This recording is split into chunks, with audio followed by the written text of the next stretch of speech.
I'd like to speak about forgotten spiritual ancient knowledge of women in Africa and why it matters in the world today. And I want to take you on a walk with me back in time, about 500 years ago or more. It's a blue sky day, and there are blankets of colorful flowers stretching over white sand dunes. The hippos are roaming in the marshlands, and you can hear the black lion roar majestically. The pelicans are bathing in shallow waters, and the flamingos take flight. And you look, and you see a little girl. And she's got the feet buried in warm sand. And she calls you to teach you about the plants. Because you're standing with me in the biodiversity hotspot in the world, one of them. Surrounded by plants endemic to the Cape Peninsula, where we are, the southern tip, southwestern tip of Africa, you find these plants nowhere else in the world. And she knows the properties of these plants. This little girl is my mother, late mother. The plants that quench thirst, that still hunger, that's an antibiotic, that's an antiviral. So we fast-forwarded to her from the time of the lion that was roaring to the 1930s. She knows so much, but she only spent one single day in school.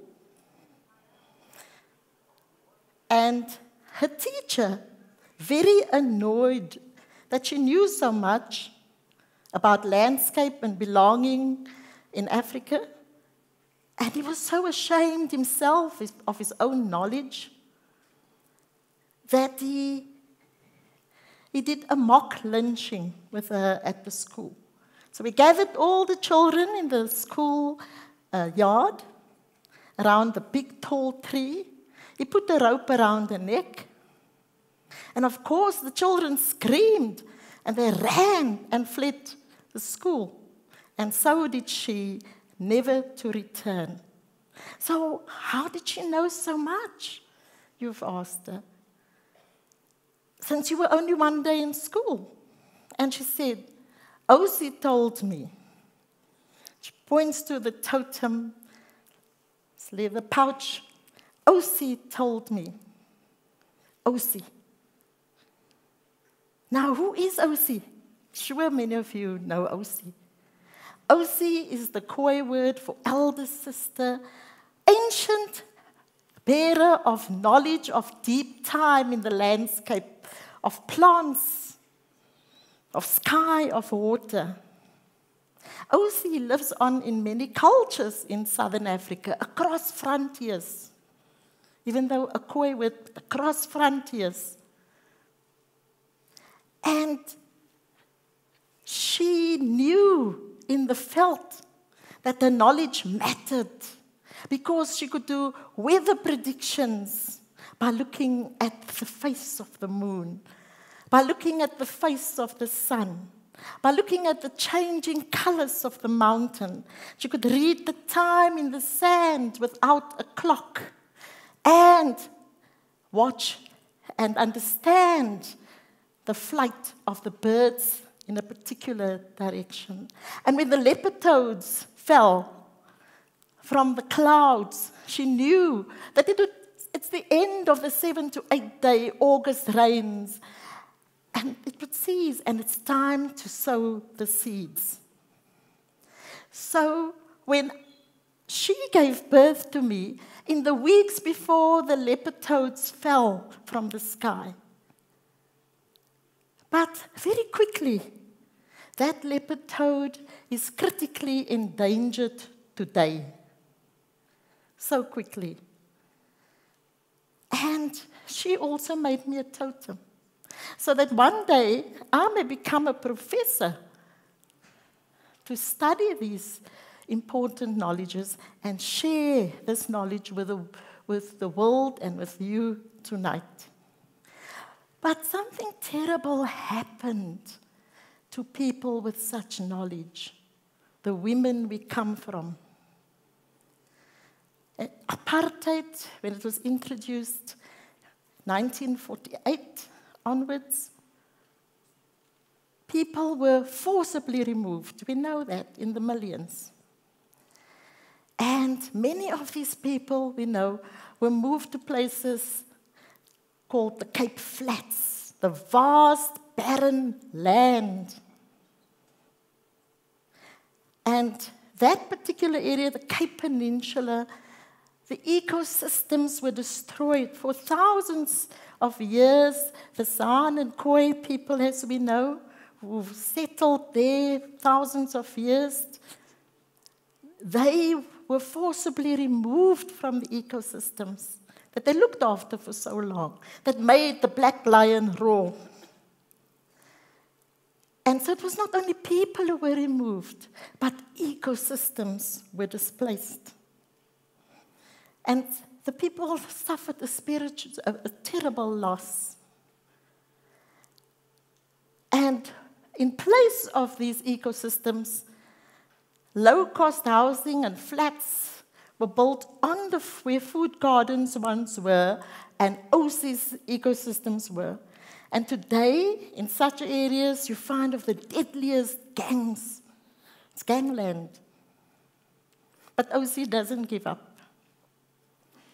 So the gangland, imagine, connects us to the world through the ganglands on the Cape Flats, such as what you find in Los Angeles, the Bronx, drug lords in Mexico, knife crime in impoverished areas in London. That's about the images of the Cape Flats, where OC once was. But ganglands shouldn't be the connection to who we are and the Cape Flats. Because OC reminds us of an ancient global interconnection with the world. And we see that through OC's knowledge of massage, as in India, Southeast, and all of Africa. We all come from massage and oils. We see it with the cupping methods in China, ancient China and Egypt. We see that with the livestock rituals for protection, nothing demonic. In Kenya, and medicinal practices in Nigeria. And so that is our global connection that OC brings us.